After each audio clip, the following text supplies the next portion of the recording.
been a while, a couple of months now since you've picked up the belt. Yes, and I'm itching to fight again, to be honest. Yeah. But a couple of months. Good night. I still get stopped for it and held up for it and stuff, so it's good. First time was so nice. I had to do it twice. Yeah, I knew it. I knew you'd finish off the bars. How do you reflect on that night? Because that was this time when you won the British title. There were fans there. Yeah. Right? This time your boys were there, your family were there, and I could see you were taking it in. How do you reflect on that night? No, it was a good night. It was a very good night, especially with the crowd there. Yeah. It was a good fight, so it deserved the crowd, of course. Obviously, I had so many fights during lockdown, so it was You're nice like to be in front of a crowd. active boxer in lockdown, I think I weren't was you? still. Even when I got back out with a crowd, that felt odd. So I was like, So, but with this time, it was just good. Everyone was there. After I'd won it, I could turn around and celebrate with my family and friends and stuff, and it was good. It was much better than the first time, if I'm being honest. So the first time was so nice, you had to do it twice. It makes sense. The bars make sense. It looked like you knocked him down in the fight as well, and you didn't get called. I know. Were you a bit frustrated when you watched it back, or were you just sheer jubilation? No, because that wasn't the reason why the result went the other way or whatever. If it was that reason, I'd have been a bit upset. But I still got the decision. I know I knocked him down. He knows he got knocked down. And I guess all the officials that watched it back realised it was a knockdown. So that's all right. Can add that knockdown to my list.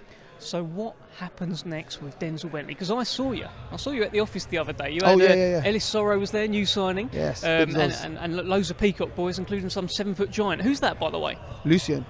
Talk to me about Lucian just briefly. Who is this heavyweight guy coming down. Can't remember what country he's from, but Eastern European. Eastern European heavyweight.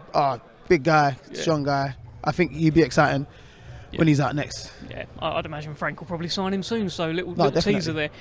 But what was your meeting about? How did it all go with Frank? No, it was good. It was well. Just let me know I'll be out again in September. Going to keep me active, as they always do. And yeah, I'm just happy being active.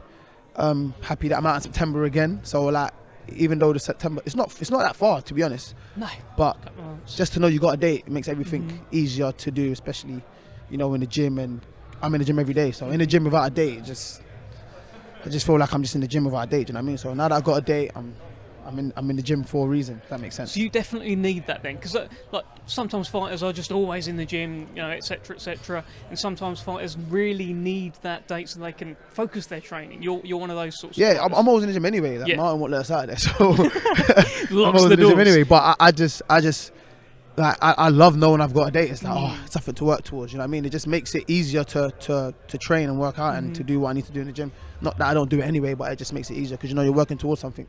So what do we think is next then? What do you want to do? Because you've got that British title again. Yeah. There's people who want that British title. I've seen Tyler Denny. He started mentioning your name as well. People want it, of course, but I'm sure you want to move on as well. No, I definitely want to move on, but obviously if the opportunity doesn't present itself, I've still got the British. It's not like I'm vacating or anything. So anyone that wants a shot at it, get in contact and stop talking online and on Twitter and stuff like. That's what drives me really. If you want to get a fight on, tell your team to contact my team and we'll see if it makes sense. You know what I mean? But I just want to go international route. I want a bit more exposure internationally. I'm ranked with WBO. I like to be ranked with the other governing bodies. So that's the route I would like to take. But like I said, if the opportunity presents itself, I take it. If it doesn't, I've still got my British title to defend. Well, as we said, you're ranked with the WBO. Yes.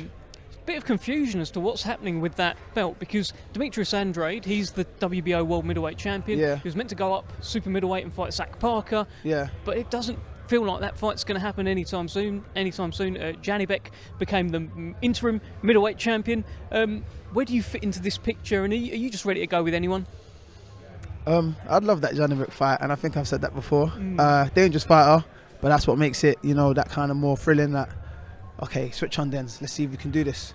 I believe in myself. I believe in my abilities. I'd love to fight all them top guys. I think Andrade, when he decides what he wants to do, the division will either open up or he's going to be on. He's going to have a target behind his back because people do want that world title. At some point, he's going to have to fight Janibek if he's holding on to that title, and then obviously they're going to have to. Either fight or he's going to vacate and he's going to have to fight someone. So I just want to keep stepping up in the rankings so I'm there by the time, the opportunity presents itself.